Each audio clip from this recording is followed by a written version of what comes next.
बारामती पोटनिवडणुकीसाठी आज मतदान होते आणि यावर आता संजय राऊतांनी सुद्धा भाष्य केले। बारामतीची पोटनिवडणूक ही भावनाशील आणि वैशिष्ट्यपूर्ण असल्याचं संजय राऊतांनी म्हटलंय। सुनेत्रा पवारांनी शरद पवारांचे आशीर्वाद घेतलेत। अजित पवारांविषयी भावना व्यक्त करणारी ही निवडणूक असल्याचं संजय राऊतांनी म्हटलं।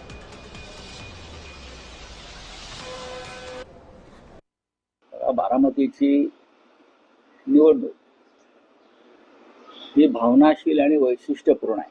सुनेत्राताई पवार आणि शरद पवार साहेबांचे आशीर्वाद घेतलेले आहेत। त्याच्यामुळे बारामतीची निवडणूक ही एक अजितदादा पवार यांच्याविषयीच्या ज्या भावना बारामतीकरांच्या आहेत त्या व्यक्त करणारी निवडणूक आहे। राहुरीची पोटनिवडणुकीमध्ये सुद्धा महाविकास आघाडी आणि महायुतीचे उमेदवार याच्यामध्ये चांगली टक्कर होताना मला दिसते। बारामतीची निवडणूक ही भावनाशील आणि वैशिष्ट्यपूर्ण असल्याचं संजय राऊत यांनी म्हटलंय। सुनेत्रा पवार यांनी शरद पवारांचे आशीर्वाद घेतलेले आहेत। ही निवडणूक अतिशय वेगळी आहे आणि अजित पवारांविषयी भावना व्यक्त करणारी असल्याचं राऊत म्हणाले।